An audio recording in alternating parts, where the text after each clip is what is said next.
Let's mic आज का अखबार। नमस्कार, लेट्स माइक में आपका स्वागत है। आज का अखबार के साथ मैं राखी जैन।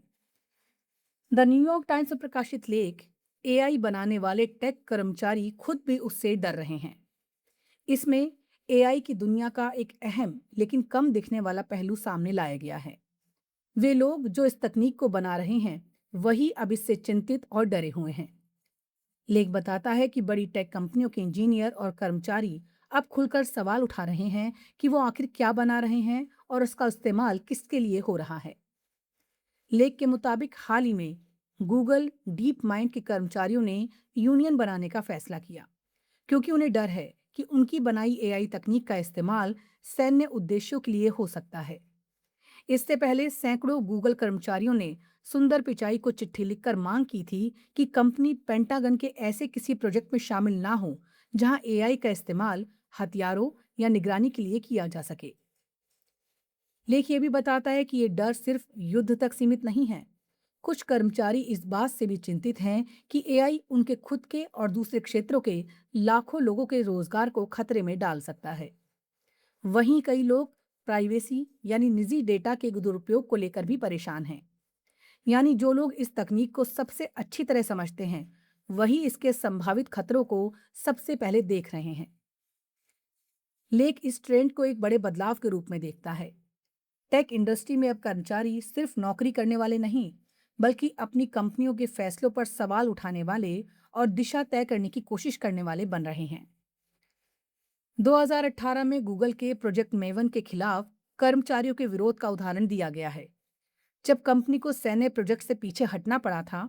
इसके बाद कई टेक कंपनियों ने यूनियन बनाने की प्रक्रिया तेज की। हालांकि लेख ये भी कहता है कि अभी ये आंदोलन सीमित है। अमेरिका में टेक सेक्टर में यूनियन बहुत कम है और कानून भी कर्मचारियों के लिए संगठन बनाना आसान नहीं बताता। इसके बावजूद टेक कर्मचारियों के पास एक खास ताकत है। वो उस तकनीक को सबसे बेहतर समझते हैं जिसे सरकारें और कंपनियां नियंत्रित करने की कोशिश कर रही हैं। आखिर में लेख का साफ संदेश है कि एआई का भविष्य सिर्फ बड़ी कंपनियों या सरकारों के हाथ में नहीं छोड़ा जा सकता। जो लोग इसे बना रहे हैं, उन्हें भी ये तय करने में भूमिका मिलनी चाहिए कि ये तकनीक कैसे और किसके लिए इस्तेमाल होगी। अगर ऐसा होता है तो एआई सिर्फ मुनाफे या ताकत का साधन नहीं, बल्कि समाज के हित में काम करने वाली तकनीक बन सकती है। द गार्जियन में प्रकाशित संपादकीय, भारत पर ईरान संकट का असर, एशिया का नव उदारवादी दौर दरकने लगा है। इस संपादकीय में बताया गया है कि ईरान युद्ध का असर अब सिर्फ पश्चिम एशिया तक सीमित नहीं रहा, बल्कि उसने भारत समेत पूरे एशिया की आर्थिक सोच को हिला दिया है। लेख कहता है कि नरेंद्र मोदी द्वारा देशवासियों से ईंधन कम इस्तेमाल करने, सोना कम खरीदने और विदेश यात्रा घटाने की अपील सिर्फ एक अस्थायी कदम नहीं, बल्कि एक बड़े बदलाव का संकेत है, जहां सरकार अब खुलकर लोगों से किफायत यानी सख्ती अपनाने को कह रही है। संपादकीय के मुताबिक भारत की सबसे बड़ी कमजोरी उसकी ऊर्जा निर्भरता है। देश अपनी जरूरत का करीब 90% तेल गैस बाहर से मंगाता है। ऐसे में जैसे ही वैश्विक कीमतें बढ़ती हैं, जैसा कि ईरान संकट के बाद हुआ, तो भारत पर डॉलर में भुगतान का बोझ बढ़ जाता है।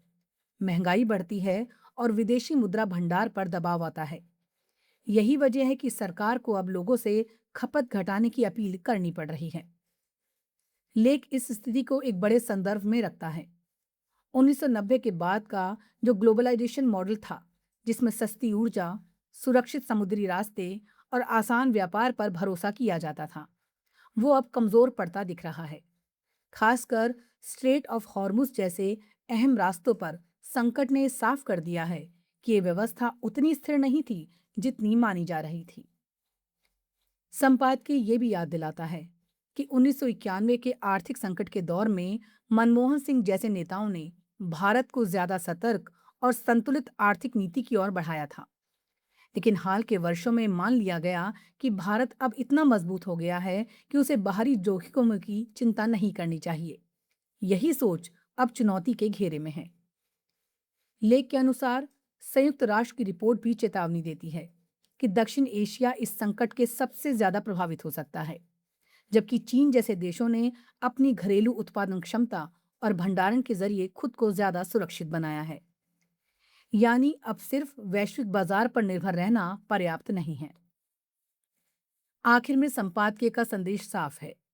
ईरान संकट ने दिखा दिया है कि पुराना वैश्वीकरण मॉडल कमजोर और अस्थायी था। अब देशों को अपनी अर्थव्यवस्था को ज्यादा आत्मनिर्भर, संतुलित और सुरक्षित बनाना होगा।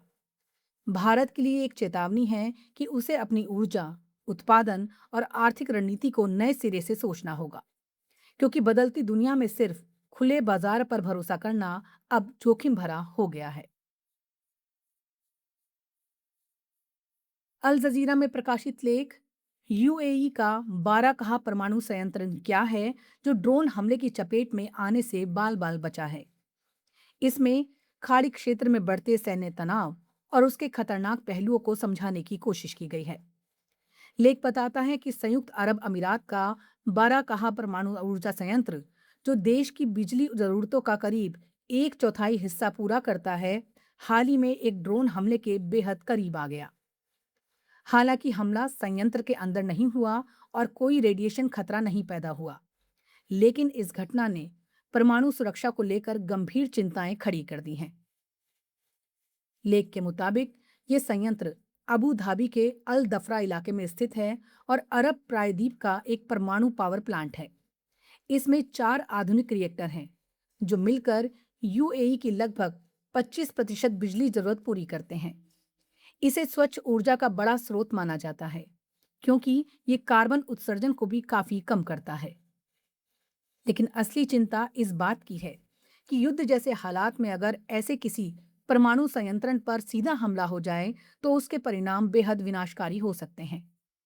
लेख साफ करता है कि अगर किसी रिएक्टर या उसकी सुरक्षा प्रणाली को नुकसान पहुंचता है तो रेडियोधर्मी पदार्थ वातावरण में फैल सकता है, जिससे न सिर्फ एक देश बल्कि पूरे क्षेत्र की हवा, पानी और खेती प्रभावित हो सकती है।